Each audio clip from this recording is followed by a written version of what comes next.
The biggest challenge was just keeping the actors safe. Because it's like they're going to be alone most of the time.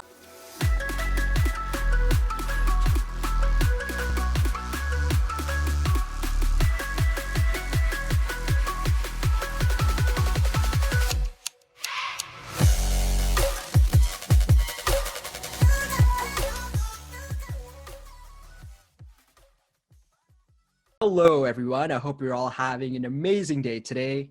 My name is Talal, and you are listening to the Popcorn and Soda Podcast, the show where we discuss all things movies, pop culture, and so much more. I want to thank each and every one of you for making me a small part of your day. On today's show, we are joined by a very special guest. He is one of the men behind one of the most influential and iconic movies of all time, the Blair Witch Project. With the movie recently having celebrated its 21-year anniversary, it continues to inspire the next generation of creators and filmmakers. He's gone on to produce and direct projects such as Seventh Moon, Exists, and Supernatural. On the show today, Mr. Eduardo Sanchez. How are you, Ed? I'm good. How's it going with you? Thanks for having me. Oh, my pleasure. And thank you so much for coming to hang out on the show today. Before we really deep dive, how have you been these last 7-8 months? I know we're living in this crazy world right now. Yeah, indeed. I've been good. I mean, I've had some people, get sick. And unfortunately, nobody really close to me has died. And I've been pretty blessed during this time to have a little bit of work. Financially we're all right. But, like everybody else, like being stuck at home is tough. And, I was basically stuck at home with, my wife and 3 kids for, like 7 months almost. So, it's great because, you always kind of treasure the moments to hang out with the family.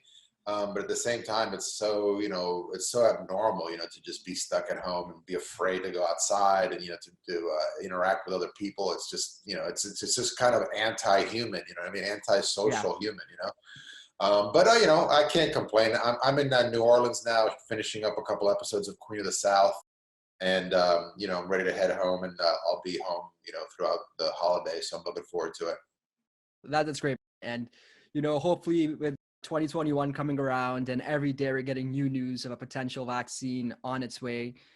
Hopefully, maybe by the summer or Q3, we'll return to somewhat normalcy. Who knows? Well, we'll just happen to see what happens next.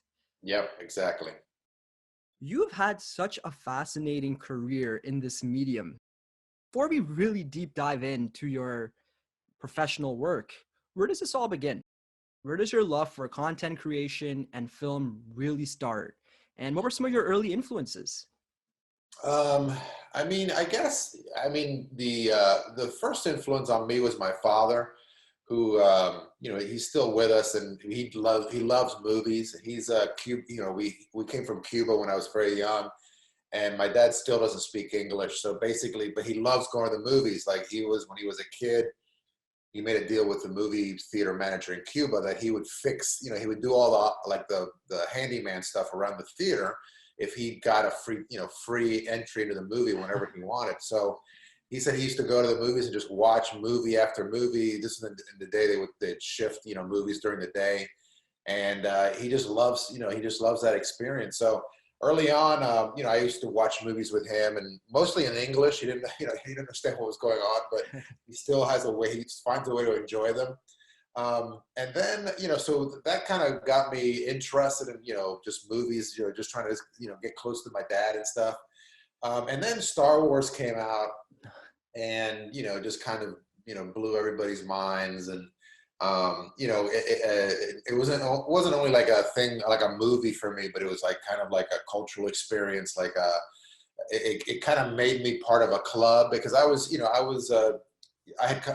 when Star Wars came out, I had only been here like 3 years.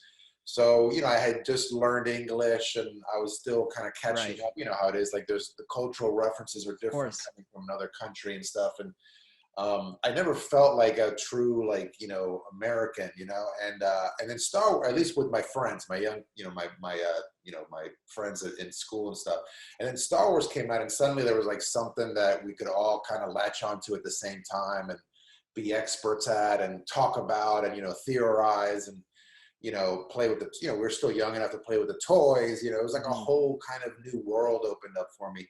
And then again, it really made me interested in just filmmaking in general, as the special effects and the music and just all aspects of filmmaking. And then, so, I really loved the idea of making movies, but as a kid growing up in DC, in one of the suburbs of DC, there isn't much, filmmaking going on there.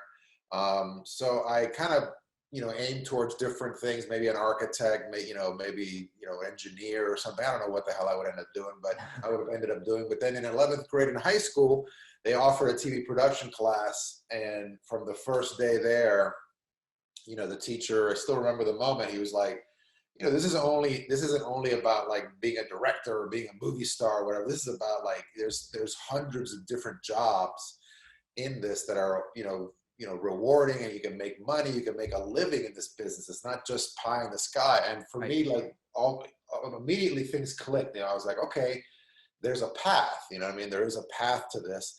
So I started making movies and short films and music videos and, then got into college, and then I went to film school. And, but that really love of like kind of being close to my dad, sharing things with my dad, and also just, Star Wars making me interested in the mechanics of film. I think that's who I owe my love of film to. Right. And I could relate so much to your story about being an immigrant and coming to a whole new country, trying to find your footing, trying to see, how I can connect with other people. And that's great that Star Wars, that happened to be that for you. It's really interesting. So what was your first professional gig that you did in anything content creation? My first professional gig was the PAing for a local commercial filmmaker named Joe Nagy. Okay. And he was kind of like the local. He would do a lot of local ads, kind of some big stuff. I think he used to do stuff for the Washington Redskins, and I'm not sure how I met him. But we somehow hooked up, and he was like, "Come, help me on these shoots." So it was, a little PA work here and there, and kind of learning the ropes. And Joe was a really great teacher. He was very patient, and he let me do a lot of different stuff. But then I didn't, I right after I met Joe, I think that summer I did some stuff for him, and then I went on to film school, and then that kind of got me. I met the guys that I did, the guys that I did Blair Witch with, I met in film school.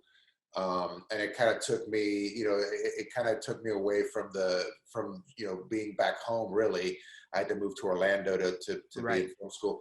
And then when I came back, there weren't really a lot of production jobs available, and I wasn't like hooked up with anything. So I just basically went back to my college job. And that's when we decided to do Blair Witch, and the rest is history. But so I didn't really, I see a lot of people, especially now on sets, like these younger people, like really paying their dues. I never had to do that, I got lucky and, found this other way into the business.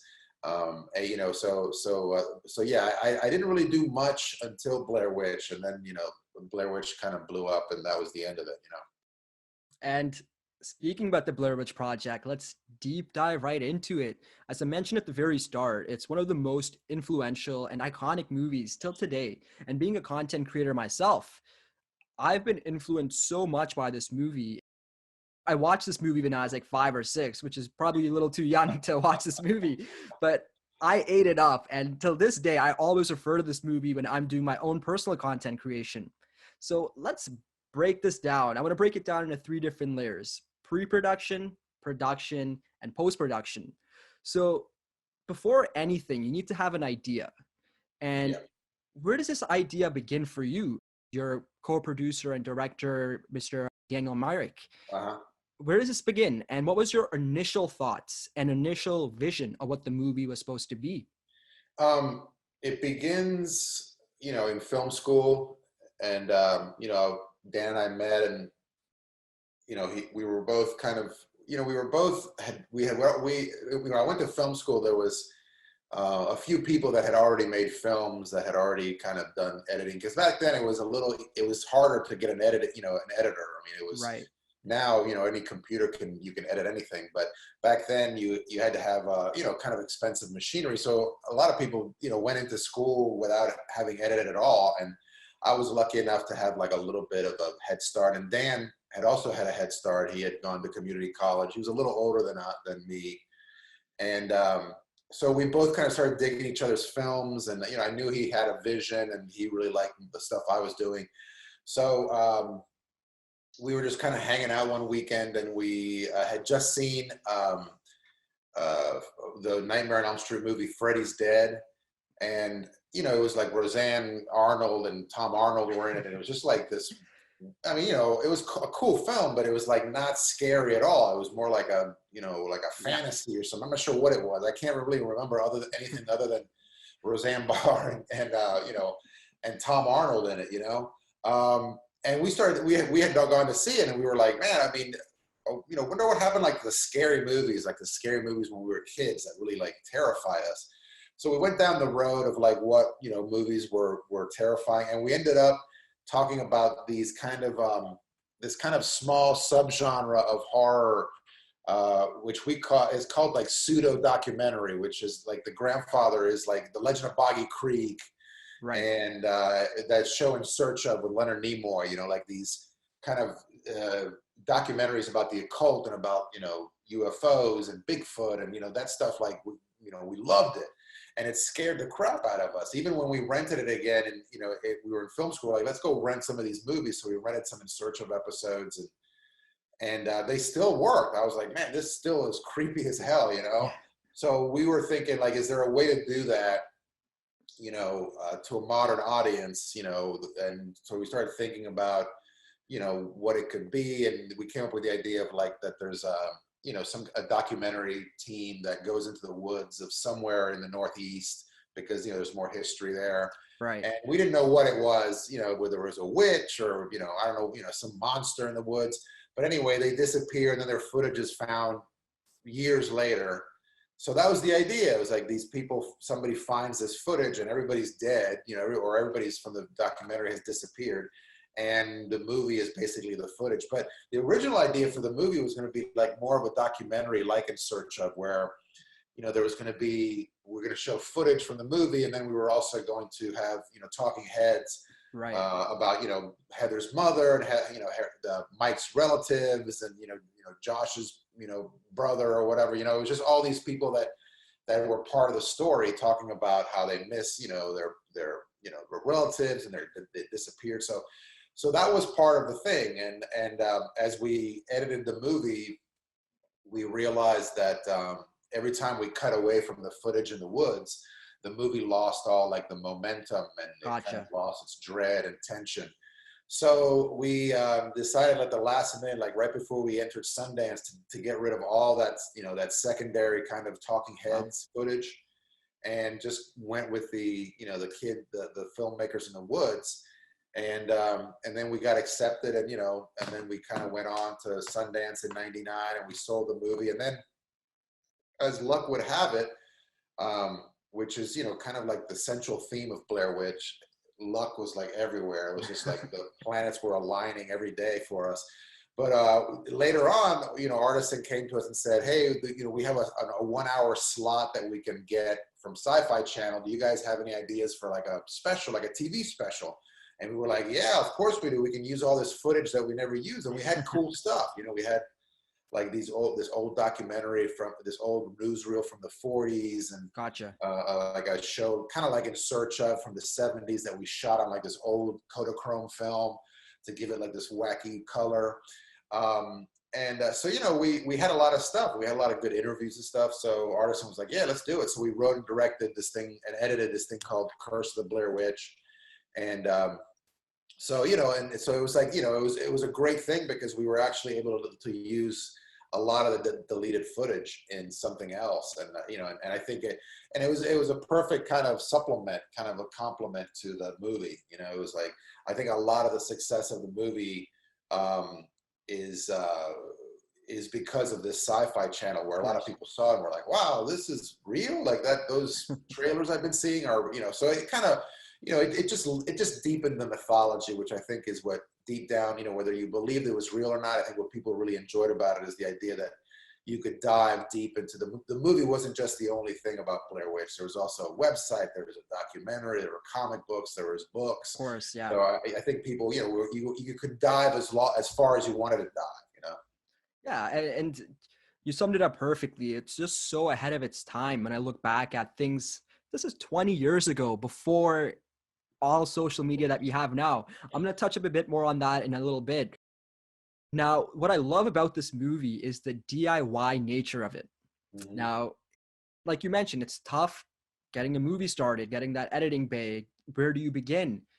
Yeah. Where does this all start? What was the first thing that you guys knew you had to get in order to make this movie? And there's so many, it's funny I bring this up, urban myths about the production budget of this movie. Where do you guys get the production for it? Where do you know how to distribute X amount of funds here, there, casting? Where does that, the early days of the movie, what were some of the important discussions you guys were having around that? Well, I mean, Dan and I, were the central, we wrote and directed it and we were like kind of the main creatives, but then right around the time, we came up with the idea like in 91 and then we didn't do anything with it until 96. We started talking about it in 96. And Dan and I were graduating and we had feature films and, we were doing all this other stuff and came back to Blair Witch, 5 years later. And Dan Myrick got a guy named Greg Hale who ended up being producer. He pitched him the idea and Greg was like, I'm in, man, I'm in. I'll give you guys, I'll put some money in. And Greg had made some pretty good money working in the Orlando area on productions. And so he gave us, he let us borrow a little bit of money just to start the casting. So we went to New York and, that was the original thing. Is like the first thing we needed was, obviously a budget as far as like what we were going to shoot it on. So we figured we'd shoot it with a little bit of film because, Heather in 1994, which is when the movie takes place, she would have probably had some kind of film camera to actually do a documentary because, nobody was shooting video like for festivals and stuff. You kind of had to have film around that time. So she would have done she would have probably used black and white film because that's cheaper than color. And then, we were like, okay, well then what does she videotape the behind the scenes? Well, she wouldn't have a big beta cam, or beta SP, which was like what the kind of professional grade video back then was. So we were like, nah, she wouldn't have had this big camera. She would have just gotten like a consumer grade. So we were like, all right, high 8 was pretty popular in 1994. So she would have had a high 8 camera. So we kind of, that was like at least the technological basis of what we were going to shoot. So we knew, all right, we had to buy, a couple of high 8 cameras and we have to find a CP16 from somebody, which is the camera we mostly used in film school.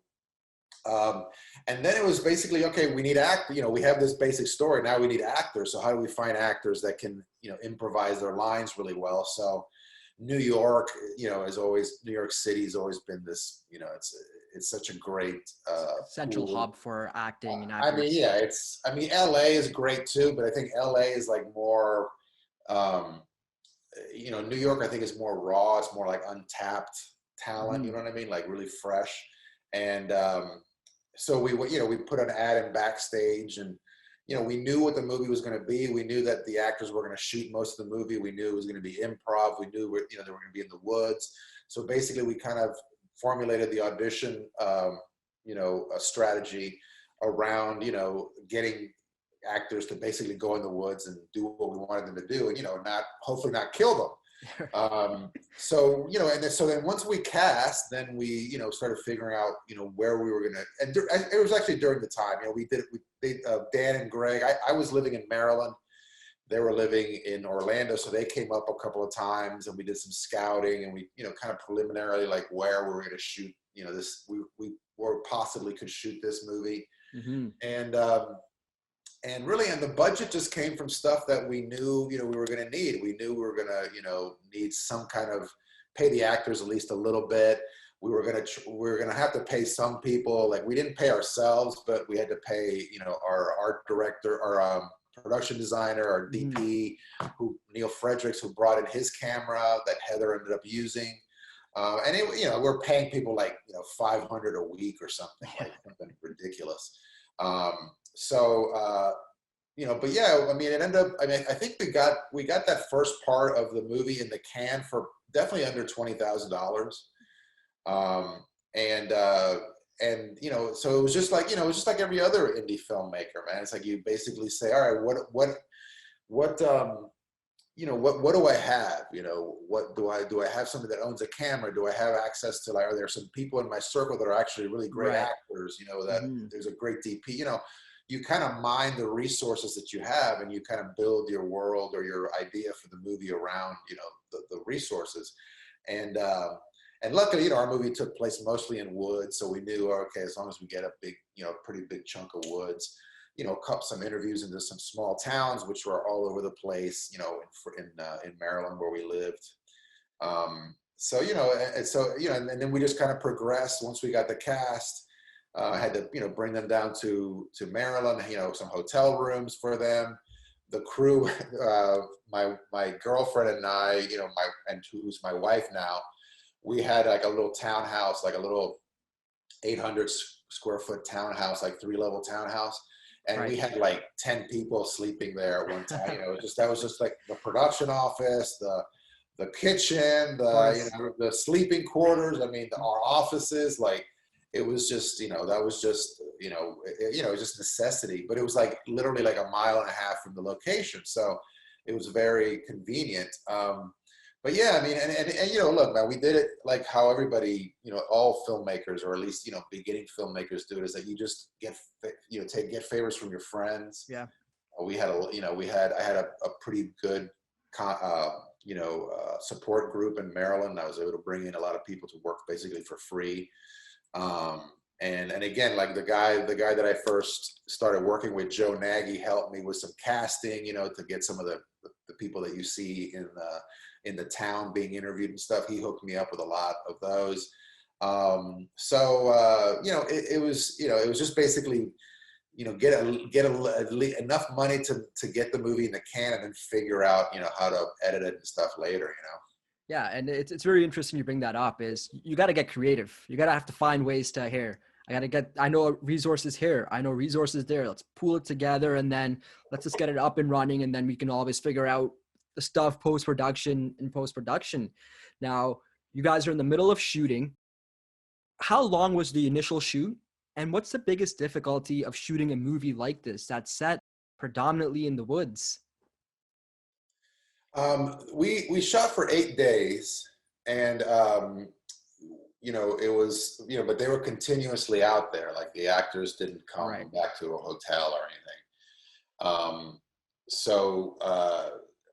The biggest challenge was just keeping the actors safe.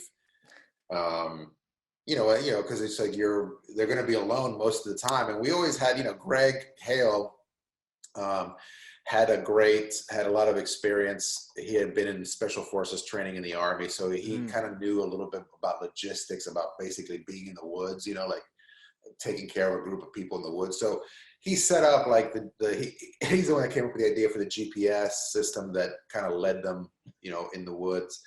And we set up this pretty good system where we were always camping kind of nearby, within, a quarter of a mile from where they were. And the place, we shot at this place called Seneca Creek State Park, which is only 2 square miles, which sounds like a lot, but it's not really that huge, especially if you get in the middle or whatever. So we were always close enough to them. So in case, and we had like a base camp where somebody always spent the night, within walkie, within walkie range. So if anything happened, we could get somebody in there pretty quickly.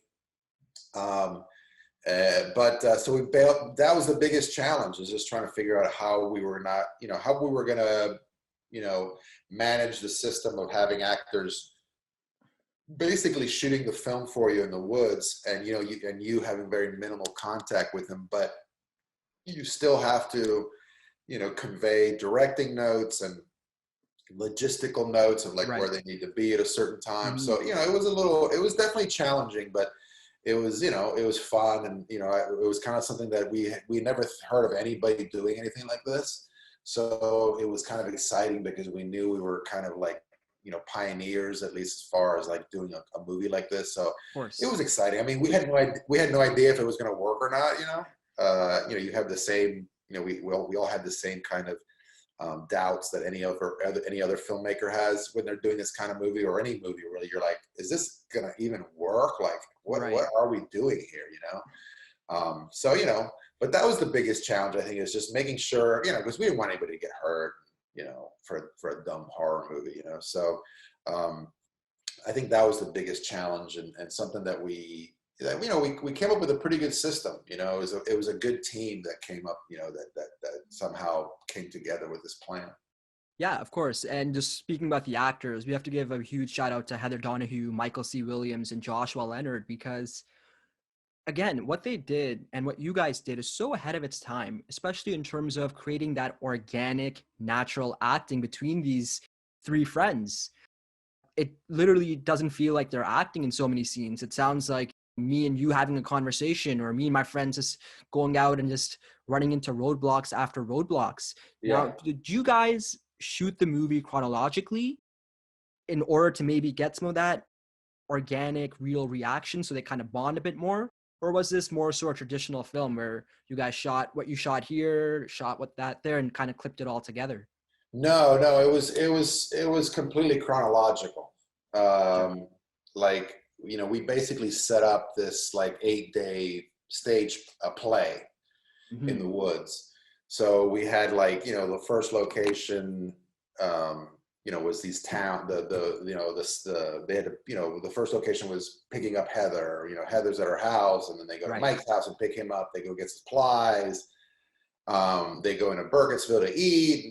They go and interview some people. They go to the cemetery. Like, all these things were just locations that we set, and we basically they drove their own car, and we kind of followed them, and they videotaped as they went along. They just shot everything. And then they went into the woods. They spent the night at the hotel, and then they went to the woods, and then they were in the woods the whole time. One time we pulled them out because it was raining. It Gotcha. really rained really hard one day, and the production got behind them, and they ended up coming out. We ended up putting them in a hotel room, but then the very next morning we got them right out into the woods again. So basically we could afford, it was a perfect situation where we actually could shoot chronologically, so that the actors didn't have to, they didn't have to go up to the end of the run. They didn't have to go in the middle. They were basically acting, just as they went, in the chronology of the story. So that, I think, helped a lot. And also the fact that, like, there was no relief for them, I mean, camping is tough, and sleeping in a tent is, in a sleeping bag. But after a couple of days, they were, it was just so, they were like dreading that. They told me they used to dread the nights. You know what I mean? Not only because we were going to screw around with them, but it's a night in a tent with a sleeping bag with two other people. It's just, it's just not Right. comfortable.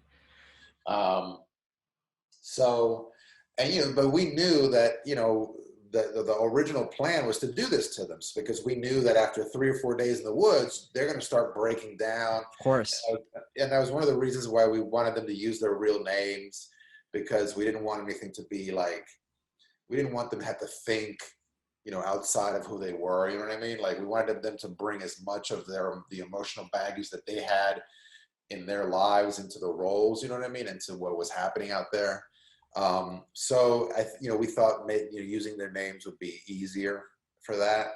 But I mean, look, again, man, like you said at the beginning, is like, of this question, is like, the acting in Blair Witch is phenomenal. You Oh, know what I of mean? And I course. think, and I think that, you know, like obviously horror movies are very rarely, talked about or brought up in the Oscar Academy Yep. Award circles. But I mean, if you look at Heather's performance, and all of their performances were great, but Heather being the lead, Yeah. you look at Heather's performance and go against any of the other women that were nominated for best, actress, and I think Gwyneth Paltrow won for Shakespeare in Shakespeare in Love. Love. Yep. Like, I mean, look, Gwyneth is great, and all the women were great in that category. But I mean, Heather should have been, if you think of like merit based, she should have been nominated. I mean, there was no other performance that was even close to as raw and like just emotionally and just like pitch perfect more than Heather Donahue's performance in that film. And they never really, I mean, I know the actors went on and, Joshua is still working. I think Heather and Mike are, doing other things, and they had their, a little bit of a spotlight, and they did what they Right. could with their careers, but I still to this day, I don't think they ever got like like the recognition that they deserved, because they were acting, and that's what Yeah. people are like. People were always like, like even when we went and did, our like victory lap in LA after the movie, people were asking us, have you guys ever even seen a real script? Like, do you guys know what a real script like? I'm like, yeah, we've written a lot of real scripts, but this movie didn't need that. And I think they were like in the same boat where they're like, can these people really act? Or what the hell were they doing in those woods? But I'm like, well, no, they were acting in those woods. They weren't, Right. they definitely were bringing a lot of themselves into their roles, but, they were acting. And I think that they did such a great job that it doesn't look like, you said earlier, it doesn't look like acting. It looks like people just having conversations, and that's a really important, like that's a hell of a talent, because we auditioned to like almost 1,000 people to find these three people. So it's definitely a skill set that not everybody has. Yeah, and I fully agree with that, especially about Heather's performances. I think one thing that may have had, especially with the Academy and how they're sometimes a little not as progressive in terms of keeping up with the times. This movie it's so ahead of itself that I think that is so amazing in today's standards looking back at it. But I think at the time, maybe it was just, what is this? Is this acting? Is this like what? Yes. Well, yeah, and every aspect of it, Yeah. like, the people didn't know what to make of the movie itself. They were like, Yeah. "What the hell is this?" Like, no, had never been a movie that cheap that had ever really competed with Hollywood, with real budget Right. Hollywood movies. So Mhm. this was like, we were completely out of our class. And I think that, and you're right. I mean, the Academy is, they rarely, they're rarely punctual as far as like, Of course. catching with their, times and like just, I mean, you look at the movies that win the best picture, and most of the time they're not the best movie of that year, at least the ones that we remember, No, I agree with that 100%. And what I think just has so much going for this movie is how smart of a movie this really is. And in a generation now where horror movies rely on cheap scares and just cheap jump scares, you guys created a mythology around this central character of the Blair Witch that's just, it's so smart. And as I mentioned about the witch with, Rustin Parr, I have to ask, because this is something that, when I was growing up watching the movie for the first time, I didn't really understand. But as I get older and I rewatch the movie, and I'm like, this is genius. Did you guys ever design a character for the witch? Did you guys ever plan on showing the witch in the movie? Or did you always want to have it in a way where it builds anticipation by something we don't see? What was the thought process behind that? I think that if we would have had like a real budget, or like even like $100,000, or like that we could have sunk like $10,000 or $15,000 into like a proper witch, some kind of monster outfit, I definitely think we would have put a monster at the end of that movie. Um, but the fact that we didn't have that, we kind of were, just again, like, it's always an independent movie. It's like the limitations is what really what gets the creativity going. You know what I mean? And so we never, I think we, at the end there, like right when we were starting to to really like narrow, like really lay down the beats and everything, the ending was like, well, we always thought that the camera was going to fall to the ground. We always knew that, like we thought that was cool, but we were like, when it falls to the ground, maybe you see like a foot go by or something, and we were thinking Right. like it's like a hoofed, almost like a two-legged, horse or something. Um, so I think that was probably like the most realistic thing where we kind of went down that road of like, should we show something at the end? But then, it got to the point where we ran out of time, we ran out of money. The ending of the movie was kind of a kind of a lark. Mhm. Um, we had started shooting, and we always knew it was going to end up in the house, and we knew it was going to end up in the in the cellar of the house. Like that was one of the original ideas that Dan and I had when we Gotcha. first came up with the idea of the whole movie. So we found this house, and we knew it was going to happen. We knew something was going to happen in the cellar, but we had no idea what was going to happen. We were like, all right, Mike and Heather are going to end up in the cellar, and what's going to happen? And Greg, the producer, would come in and we started shooting without knowing what was going to happen at the end. And our whole thing was like, well, we'll come up with something. And every day our producer would come in and go, you have 7 days until we shoot the ending. Do you have an idea? We're like, nah, we don't really have anything yet. And it got to the point where they're like, well, he's like, you have to now come up with an ending that has very little Gotcha. art direction or any kind of, because we can't we can't make an effect, we can't hide a light under the ground, or we can't do anything, So luckily we came up with this idea of like somebody just standing there and not like, why would you not like respond to the person that you've been with for 7 days in the woods, like just the kind of the terrifying kind of like paralysis that Mike goes through, at the end of the movie. And we just figured like, let's just do that. And then, maybe later on we could change it if it doesn't work or whatever. It was just more like kind of a desperation. I mean, we knew it was going to be cool, but, it was kind of a desperation ending. So we did it, and, it worked. Yeah. We got into Sundance, and then after Sundance, we kind of, because we had no idea why Mike would be standing in the corner. And then after Sundance is when we added the little interview with the townsperson who says, Right. oh yeah, Russ and Parr used to make the kid stand in the corner while he Yep. killed the other one. Because that was something that we actually came up with after the movie. We had shot the movie. Actually, when I was doing the website, we came up with that idea of like, oh, maybe that's why he stands in the corner. Just to me, like these really terrifying ideas of like a killer that like doesn't want a kid watching him kill another kid, so he makes the other kids face the corner. Is terrifying, And so we put that in there, and I think I don't think many, like you couldn't say that like most of the people got that detail, but we always thought for the people that are paying attention at the beginning, and this connects at the end, that's going to be a cool little moment. Like, oh my God, that's they're in the killer's house, and that's how he used to kill the kids. You know what I mean? So, it ended up being a really great ending, and we actually ended up reshooting it. Like Artisan asked us to like shoot some alternate endings, and that's when we actually shot the extra interview in Maryland. But so it was kind of like flying by the seat of our pants, filmmaking. But it seems like all indie films are like that. Yeah, and I agree with that. What's so interesting and fascinating to me is I recently had a chance to speak to Marcus Nispel, and he's a gentleman who directed the remake of the Texas Chainsaw Massacre and Friday the 13th. I asked him this question as well. As a director, especially when you're dealing with a genre like horror, do you know if it's on set? Is it scary? Is it working? Do you think that the audience is going to react? Where does that fine line come? Where is it more so elevated in post-production, or does that come out during production? Well, you have to plan the scares. You have to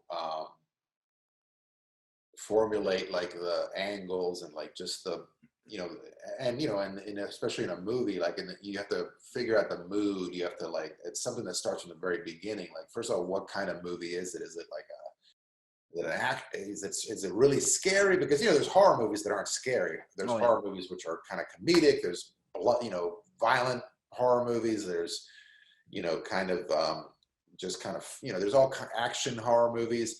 And then there's certain horror movies that are like, okay, this is meant to be as scary as possible. You know what I mean? So you kind of have to figure out what level are you dealing with. Like, are you trying to be like as scary, like Exorcist scary, or are you trying to be like, Evil Dead 2 scary, or something where it's like it's scary, but it's still there's a lot of other stuff Right. that's kind of cool about the movie. It's not really about the fear. You know what I mean? So it starts from the very beginning. Like you have to figure out that mood and how you're going to lead people into this situation where they'll let their guard down a little bit, and you can kind of get in under their skin. And then the various scenes as you're writing, or for me, as I read scripts, you look at, say, okay, this would be scary if you don't see this until the end, or if you see it right away for a split second and then you're stuck. You kind of have to immerse yourself in the situation, and then just find a way, like what's the creepiest way I can show this to the audience without giving up the Yeah. gag. So I think it's something that like you have to definitely think about. I think it's something that comes way before even pre-production, like it comes with the writing. But there are certain things obviously like that you can do. Like I do a lot of television, and sometimes they're like, oh, we want it to be scary, and you kind of you're stuck with the material they give you. Sometimes it's scary and sometimes it's not. So there are things you can do that are kind of like the basics.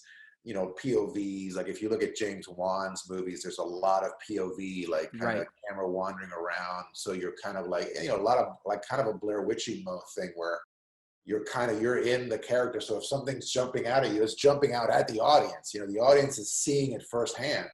And there's, techniques of, there's so many different techniques, what I'm saying? Yeah. So, and the thing about horror movies too, is that if you're trying to do a seriously, like everything else, if you're trying to do a really horrific, like really scary movie, you're going to have to come at it from a different direction, from a new direction that the audience isn't super familiar with, because,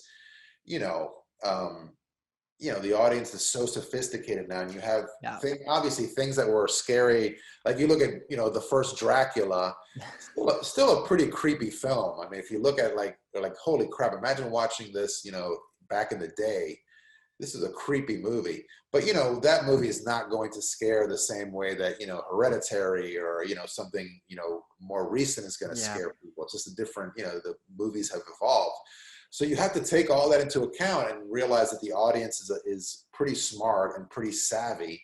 And a lot of them are reluctant. There's a lot of people who go to horror. I'm one of them. You go to a horror movie reluctantly because I don't like being scared.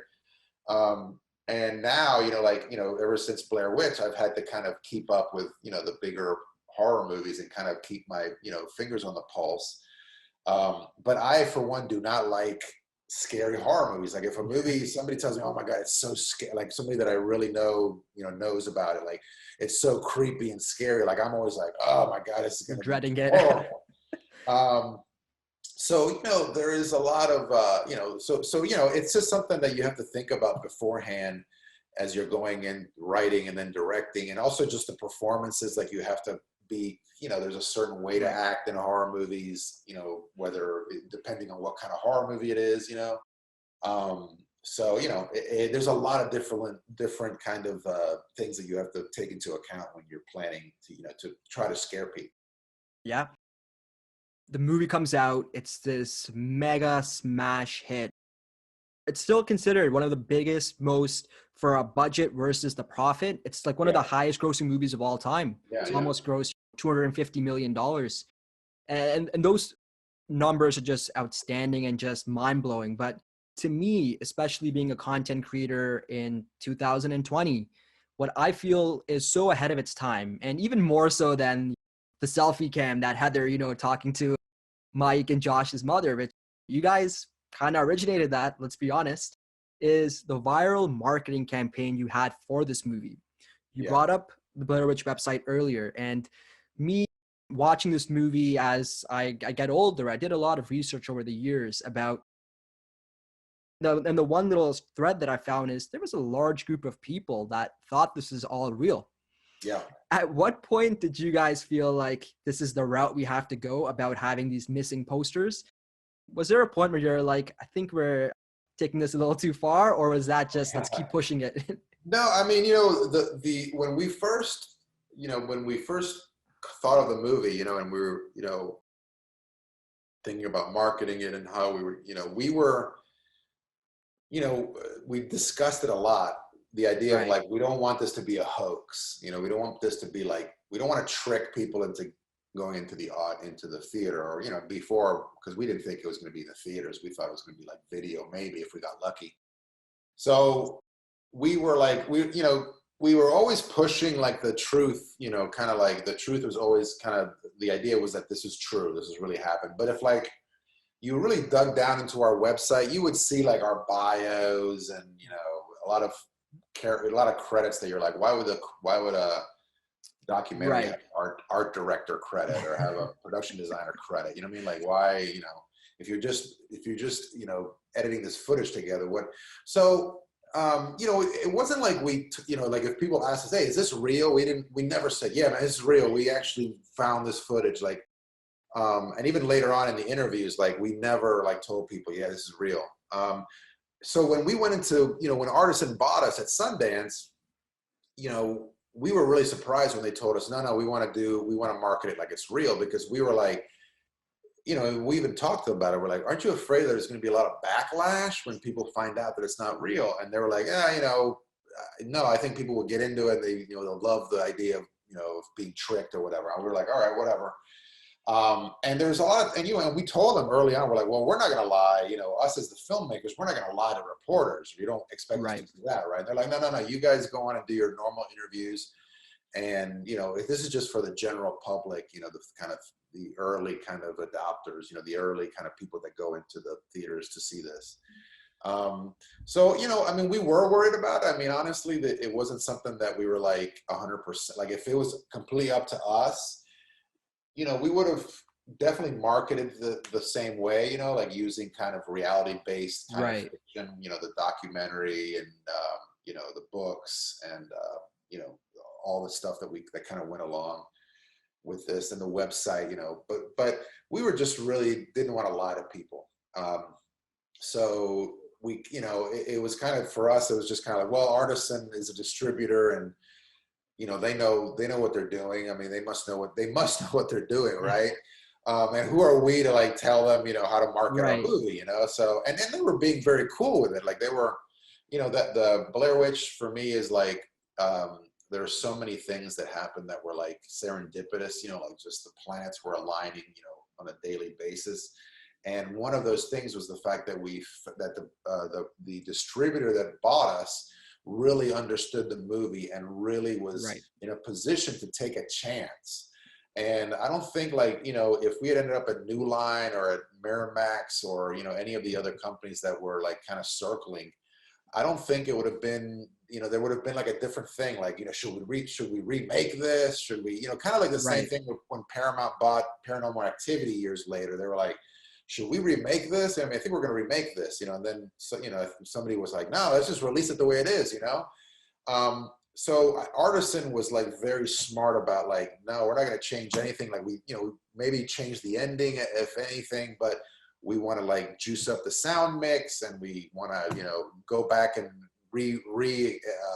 reestablish, re-release the website as the release comes about. When they would send us, they sent us trailers, like early cuts of, VHS cuts of the trailers, and we loved them. There was literally like, I don't think we gave notes to them at all about the trailers because it was like, this is exactly how you have to market this movie. Like, it's not a normal movie where you're like, here, this is what happens. No, it's just an image and some sound. Like I remember one of the first trailers was just running through the woods and Heather going, what the hell is that? What the is that? Like that, just that terror, and people were like, I remember being in the theater and people were like, what the hell was that? Like we were so excited because when we actually got into, I think that the first week that episode 1, that Phantom Menace came out, somehow the Artisan got the trailer into some of the theaters, and we were like, we can't believe we're here to watch a Star Wars movie and our trailer comes up. But it was the same reaction. People were like looking at each other and it was just like this dark, like quiet, like, what the hell did we just see? And I thought for us, that's exactly the way you want to market this movie. This movie is like something that, you know, people had to be like, it wasn't a Friday the 13th. It wasn't, you know, Right. Nightmare on Elm Street. It was its own freaking beast. And I think, you know, definitely the reason that we succeeded with it is large part due to the fact that Artisan was, you know, was the perfect place to sell this movie. The last topic of movies is just us talking about this found footage genre. This movie is such a paradigm shift in terms of creating this whole new avenue of filmmaking, this found footage, you know, phenomenon. Now it inspired movies like, you know, Paranormal Activity, Cloverfield, Searching. What do you think is the future of this genre? And what's your personal favorite found footage movie? Wow. I mean, I think the future of it is like, you know, it's whatever technology, you know, is people are using. Like, you know, have you seen that movie Host? Yeah, I've seen that one. Yeah. I mean, you know, basically, like, I think found footage for us was like, you know, it's a documentary. It's a documentary Right. movie. You know, it's Hmm. a fake documentary. It's, you know, Spinal Tap was found, you know, basically found footage. You know what I mean? Um, it's a matter of like, you know, pushing the boundaries of technology. You know, like when we did Blair Witch, a a movie that takes place all on a Zoom call, Right. we were like, what the hell is that? There's no such thing as that, you know? So I think as a technology, like we did a movie, our partner Alejandro Brugues did a movie for Quibi, which I know is off the air, is done now. But they did like it was like they had a show called 50 States of Fear, I think, and it was basically like a little short horror movie from every state in the union, you know. And Hmm. we did the Miami one, we did the Florida one, and and we used body cams, you know, the like cop body cams, which is a great found footage, you know, device.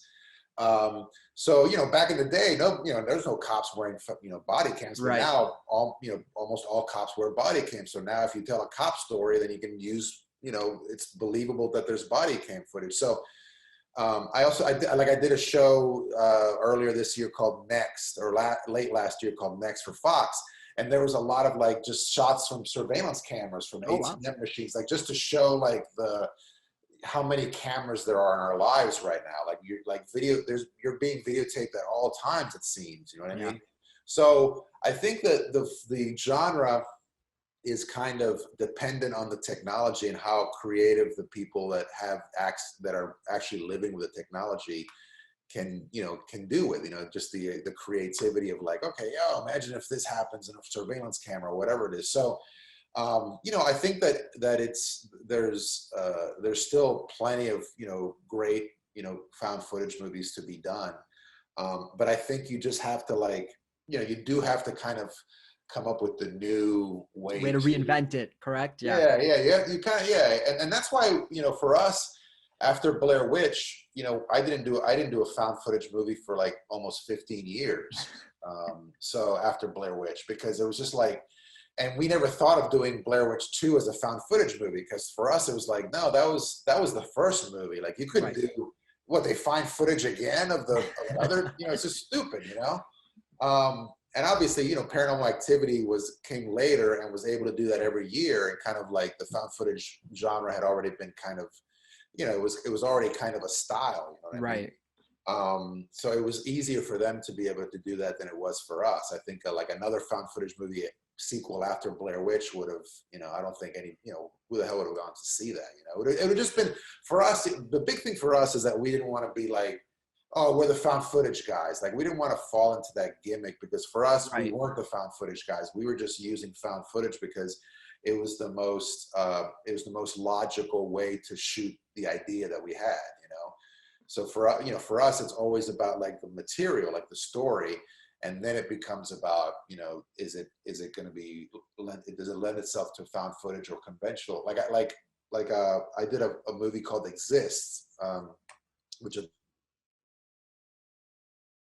supposed to be a normal movie, like a normal, you know, conventionally shot movie. Gotcha. Yeah. Yeah, and like 3 or 4 months before we started, we were like, all of a sudden it just kind of clicked in all of us. It's like, this should be a found footage movie. Like would make a much better much easier to shoot, and whatever. Not easier, but more effective. Right. Because Bigfoot is is a creature of found footage. I mean, Yeah. that's who that is. That's what that is.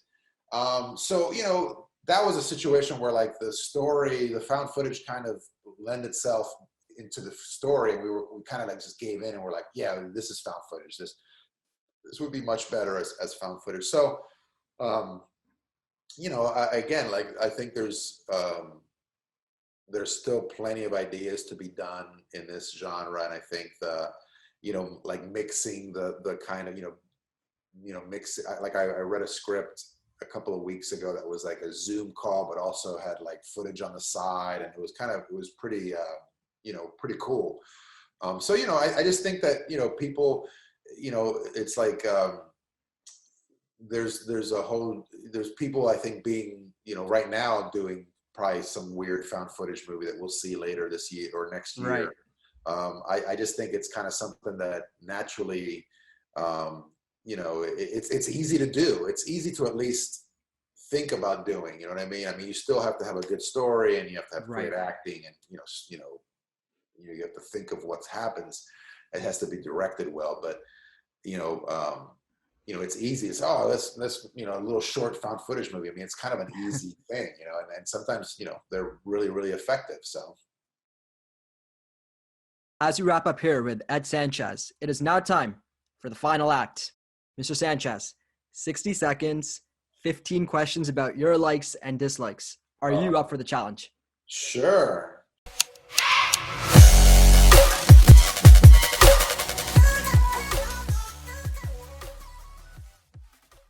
Movies or TV shows? Right now, TV shows. Theater or watch at home? The theater is still better. What's one sequel better than the original? Empire Strikes Back. Should they reboot Back to the Future? No. Favorite horror movie? Wow. Probably The Exorcist. Jason or Leatherface? Leatherface. The Ring or The Grudge? The Ring. The Ring for sure. Game of Thrones or Breaking Bad? Oh my God. I'll have to say Breaking Bad, because that's just, it's classic. Classic. The Exorcist or The Shining? That's a tough one too. I think Shining is like it's like genius kind of level filmmaking, but Exorcist is scarier for sure. Would you be okay with a direct reboot of the Blair Witch Project? Yeah, as long as they, give me some money. No, I mean, yeah, absolutely. I mean, I'm always, if it's a fresh take, absolutely. Paranormal Activity or VHS? Well, come on, I'm a little, I'm involved in the VHS franchise. So, I love the VHS movies, especially obviously VHS 2. The second one, yeah. Paranormal Activity, the first one is pretty damn great filmmaking, Oh, of course. Describe the following in one word. Book of Shadows, Blair Witch 2. Mistake. Blair Witch 2016. Sequel. Like the first proper sequel. Blair Witch 2019 computer video game. Creepy as hell. What do you miss the most about pre-COVID life? Going to the movies. Does pineapple belong on pizza? Yes, of course. Lastly, describe the Blair Witch lore in one word.